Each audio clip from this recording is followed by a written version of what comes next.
All Indiana Politics is your premier source for Indiana politics, focusing on issues that matter to you. I still want us to be the best in the Midwest. We can't afford another lockdown. Give the citizens of this country the relief they need. Education in the state of Indiana remains priority number one. In-depth, nonpartisan coverage. We don't know exactly where the economy will be in January. People are worried with good reason. Exclusive interviews with Indiana's political leaders. We have the resources here in the state of Indiana to care for those who are in need. Expert analysis on critical legislation. We need to reform those laws. This recovery is going to take some time. We've got to anticipate that there'll be a budget shortfall. From Wish TV, this is All Indiana Politics Podcast on the All Indiana Podcast Network. Good morning. Welcome to another edition of All Indiana Politics. I'm Phil Sanchez. We're devoting today's entire episode to Indiana's U.S. Senate race. The Senate currently is split 50-50. Vice President Kamala Harris is the tiebreaker. Republicans cannot afford to lose any seats if they want to gain control of the chamber. Republican Todd Young is running for a third term. He faces Democratic Hammond Mayor Tom McDermott and Libertarian James Seniak. Garrett Berquist sat down with each of the candidates over the past few weeks, and we begin with Todd Young. Well, I still have important work to do. Hoosiers are hurting. They feel as though a lot of their elected representatives in Washington, D.C. over the years have not stayed connected to their needs and concerns and interests. I live here in Indiana. I'm very connected to their concerns. They're concerned about inflation, border security, national security. All of these are areas where I've not just been aligned with their values and needs, but I've been leading the charge. Your colleague, Senator Mike Braun, voted against your CHIPS Act, and furthermore, Democrats have accused you of contributing about $280 billion to the national debt through some of the legislation that you've authored or co-sponsored in the past. How do you call yourself fiscal conservative if you are backing these measures? When spending is needed, Hoosiers want us to spend. When it's wasteful spending, the roughly $6 trillion spending spree that the Biden administration has been through since President Biden came into office with a growing economy, then I will oppose it. Now, you voted against the American Rescue Plan, but funding from that plan is now paying for things like school security upgrades, city employee stipends, peacekeepers here in Indianapolis. Was that plan a wise move after all, or you're planning to vote against it? The things you pointed to probably amount to an order of, $10, $20, $50 million nationally. That was a $1.6 trillion package. $1.6 trillion. An economist, Democrat economists, Larry Summers and other prominent Democratic economists indicated that if passed, this would lead to serious inflation. On guns, you said you oppose further gun restrictions. We should instead focus on mental health resources. Now, we've heard from mental health advocates who say that unfairly stigmatizes mental health, and further, OECD countries report similar levels of mental illness, but a fraction the amount of gun violence that we do. So what's your response to that? What exactly would you do? I voted in support of the largest community-based mental health service bill in American history. That's the Bipartisan Safe Communities Act. So that's what I have done. When should I be returned for another 6 years to serve the people of Indiana? We're going to make sure that money's spent effectively. People in Indiana work very hard for their money.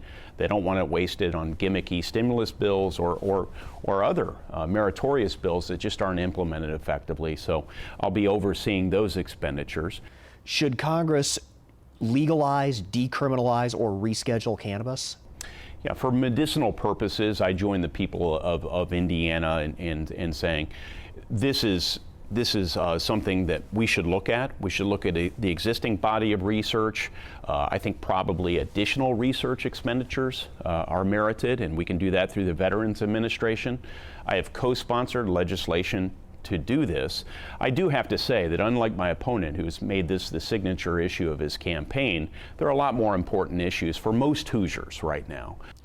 What should be done about the people who are receiving protection under Deferred Action for Childhood Arrivals. A judge recently ruled the original version of that program was unconstitutional. So I've supported, in conjunction with a package endorsed by former President Trump and supported by so many other Republicans in Congress, a path to legal status for those who have a DACA situation. I support prioritizing this in conjunction with ensuring our border is secured and other legal immigration issues. It's been way too long since Congress has dealt with legal immigration reform. The president will have an opportunity when he has divided government after November 8th, based on all the signals we're seeing, to work together with Republicans on this issue if he prioritizes border security. What should be our future course of action regarding Ukraine, and what should be our long-term policy with regard to Russia? Help the Ukrainians, resource them in conjunction with our other Western partners, particularly our NATO allies. That means making sure they have the surface-to-air weapons so that the Russians don't control the skies. They have all the other ammunition and weapon systems that we've been sending so that they can carry on the fight, which they've so honorably and courageously done. What's at stake here for Hoosiers? Well, in part what's at stake is a principle. It's protecting people's sovereignty and their territorial integrity, their right to self-government. If it's not recognized here on this front of Ukraine, it won't be recognized in Taiwan. What do you say to voters who might tell you, well, I like you personally, but I don't want to vote for somebody who's just going to be in lockstep with Mitch McConnell? When you're an elected member of leadership, there's an expectation that you will vote with other members of leadership, particularly the majority leader, on some critical votes. I didn't want to be in that situation or create that expectation. I only want to represent Hoosiers and their interests, so I've taken a very high-profile step away from the leadership table in order to be very connected to the needs of Hoosiers. All right, coming up, we continue our conversation with the Democratic Senate candidate Tom McDermott.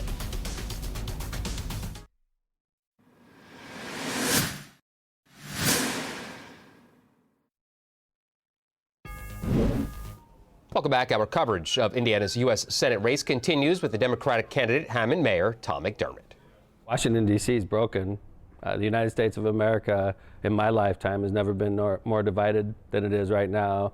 And, you know, for the past 19 years as Mayor Hammond, my job when somebody has a problem is to help them accomplish and to, you know, to fix the problem that they have. And what I see going on in Washington, D.C. is basically senators like our senator that ignores half the population and tries to appease the other half. And that's just not the attitude mayors have in city halls. I want to take the can-do spirit that I have in Hammond City Hall and bring it to the United States Senate. We're beginning to get reports of increases in cannabis-related illnesses in states that legalize it. There's also some evidence that smoking it could increase your risk of cardiovascular disease. Given those issues, should we put the brakes on recreation legalization? Well, I mean, Indiana is not moving forward at all on this issue, but no, I think that we need to move forward. There's a host of benefits to legalizing cannabis as well. And I realize that we're talking about, you know, alcohol, for instance, is not helpful to people either. It's not healthy either. This is a vice, and quite frankly, it should be regulated by the state. Kids shouldn't have access to it. We're not advocating for people to drive while intoxicated on cannabis. Obviously, we don't want kids getting access to it, so there needs to be rules and regulations in place like we use with alcohol. The American Rescue Plan is funding a whole host of projects all around Indiana, but what about the price tag? How are we going to get a handle on our debt at some point? We need to address it. I would address it like I did at City Hall. It's not going to happen overnight. It's going to have to be, we're going to have to start spending less than we make. And that's how you get the debt down. And we have to make tough decisions. You know, and quite frankly, Todd Young's had that opportunity for 12 years and hasn't taken it. You've called for a ban on civilian sales of military-style rifles. What about the millions of Americans who already own those types of firearms? arms. Yeah, that's a tough issue for sure. And I want to point out, since we're talking about the Second Amendment, that I was licensed to carry, and I still have that license, even though it's meaningless in Indiana now with the new constitutional carry that was passed recently. But I'm not a Democrat that wants to take your handguns because I own handguns. I'm not your Democrat that wants to take your shotguns because I own shotguns. And I believe in people's ability to use hunting rifles. But right here in Indiana, we've had mass shootings with military-style assault weapons, and it's a cancer on society. And quite frankly, I realize 99% of the people that own military-style assault weapons are using them for all the right reasons. But what's scary is when one individual gets a hold of one of those automatic weapons and kills hundreds of people. And it's a plague on society. Those military-style assault weapons shouldn't be on the streets of Indianapolis or on the streets of Hammond. They should be in the Ukraine right now, helping the Ukraine army fight against the Russians. What should be done about people, now adults, who were brought to this country unlawfully as children? There was a judge who struck down the original version of deferred action for childhood arrivals. Yeah. Hammond, Indiana is a city with over 30% of our population is Hispanic. A significant number of in my population are Dreamers. DECA, residents, and quite frankly, I support them. The people that I know that are Dreamers, the citizens I know, the Hoosiers that I know that are Dreamers, have lived in the United States of America for 2 decades. They, in their country of origin, they've hardly ever been there other than to visit long-lost relatives who they barely know. And during the last presidential administration, they were being threatened with deportation, which is insane. I'm married to an immigrant. She naturalized from Poland. She's an American citizen now. So I'm all about immigration and legal immigration. I don't support illegal immigration, but DACA residents have been United States citizens for 2 decades in many cases, and they need to be treated as such. What should be done about immigration more broadly? I would support our immigration laws. I would not support illegal immigration. And I realize that sometimes that's sad, and sometimes things happen. It's just like when I'm the mayor of Hammond, I support law and order. We have laws on the books. You got to support those laws. And I don't support people coming into our country illegally, but we do have to have a system that works as well. And we probably have to speed that timeline up so that when somebody does seek asylum and comes to our country, it's not 2 or 3 years before they're getting heard. We need to move that system quicker, and that probably means added more administrative law judges. That means speeding up the system. But what's happening right now is broken. How should we deal with Putin? Would you support further military aid for Ukraine? Yes, absolutely. I was in the United States Navy for 6 years. 4+ years, I was in a fast attack nuclear-powered submarine off the coast of Russia, and that's what we did. We chased Russian subs chased us. They want to kill us militarily. And I realize we have other threats in the world, North Korea, Iran, obviously China. But I think in the case of Russia, in my mind, because I served and I saw the way they treated Americans, they want to take us down militarily. And right now the Ukraine is fighting for survival. And I think that we need to continue supplying arms to them. And at the same time, I think that we should expedite their alliance into NATO. What do you say to voters who are going to watch this and say, well, I think you have some really good ideas, but I just don't want to vote for somebody who's going to be in lockstep with Chuck Schumer? I'd like to point out, this is something I'm not thrilled to say publicly, but the fact is I owe Hoosiers, and that's it. I haven't been purchased with corporate special interest money or corporate PAC money. My money comes from Indiana. And let's be honest, Joe Biden hasn't sent $1 to me. He hasn't even said congratulations on your primary win. And neither has Chuck Schumer. The fact is, I'm not being helped by Washington, D.C. I'm not being helped. And when I get to Washington, D.C., I know why I'm there. All right, coming up, our Senate candidate conversations conclude with Libertarian candidate James Sceniak.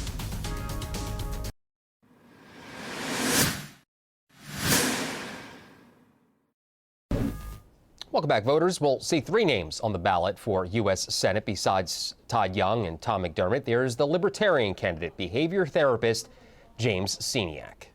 I absolutely believe we need to bring back public service to Washington, D.C., and people who really want to represent Hoosiers and the values that our state has. So I didn't feel that anybody represented that on the ticket, so I wanted to make sure that Hoosiers had a better option on their ballot. Where do you stand on cannabis? Should it be legalized? What about the increasing reports we're getting of illnesses associated with cannabis use in the states that have legalized it? Yeah, so cannabis, I believe, is similar to prohibition with alcohol. Prohibition with alcohol didn't work, and it's not working with cannabis. Right now, more Americans actually could get it legally than not.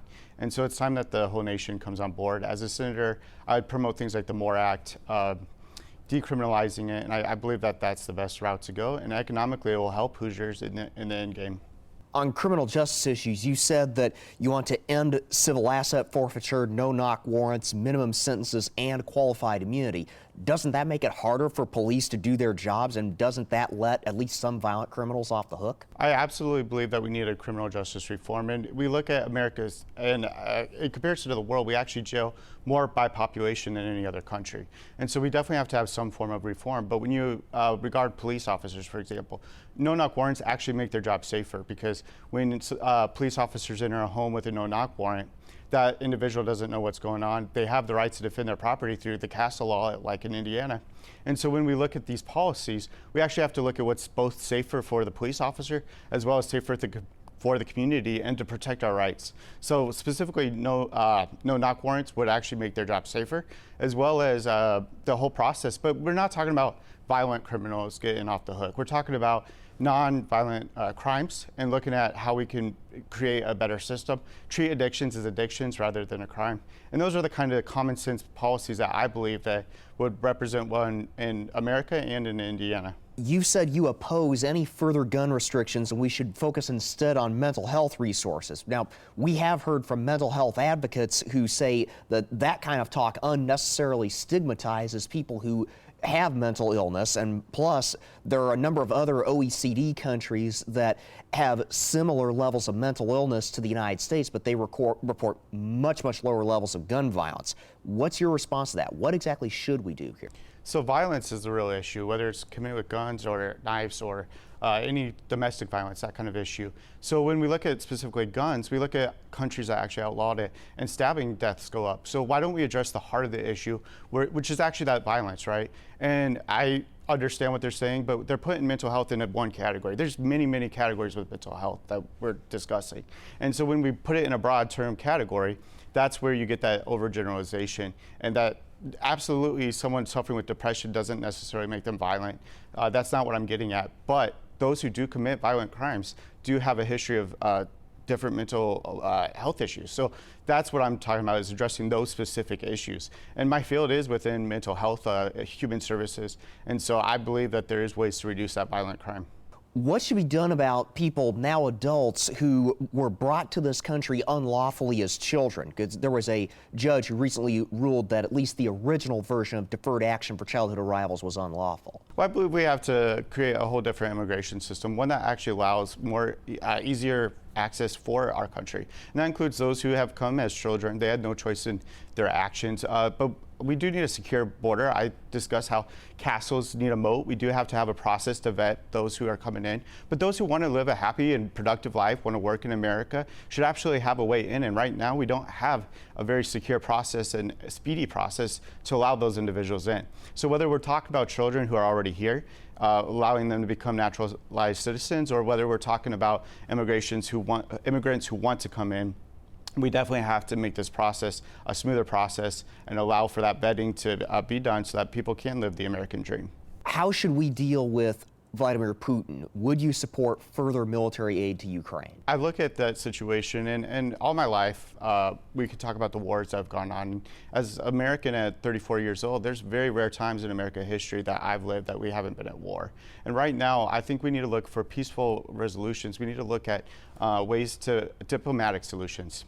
And that's sometimes coming to the table with even those who don't agree with American policies. But when we come to the table and we look for actual solutions, this will create peaceful resolutions. And we can put pressure on Russia in a lot of different ways, but putting soldiers on the ground and that immediate action isn't necessary. And we can, again, come to diplomatic solutions. Just to be clear, though, do you support further military aid to Ukraine in a form the same or substantially similar to what we're doing right now? Not right now, no. Not in the acts of how the Senate has done at Congress. The financial, I don't believe that has been accountable of exactly where that money is going to.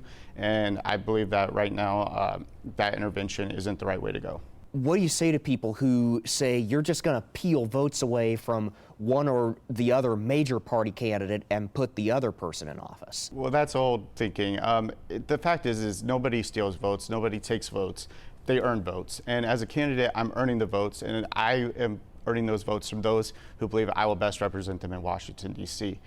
I've heard it from both sides. I've heard you're stealing from the Democrats. I heard you're stealing from the Republicans. But the idea is that I have a middle ground approach that really represents Hoosiers better. And when people look at those policies, they come on board. So I'm earning those votes. There's absolutely no stealing. There's no taking away. If the other parties are concerned about votes being taken away, run better candidates, run candidates that can gain those votes back. Take All Indiana Politics on the go with you. Download our podcast now. Part of the All Indiana Podcast Network and allindianapodcastnetwork.com.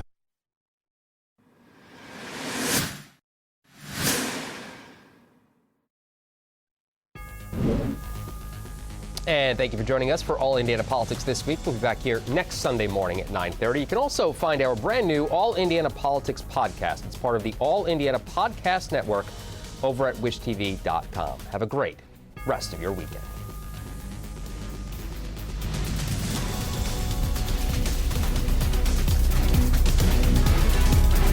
From Wish TV, this is All Indiana Politics Podcast on the All Indiana Podcast Network.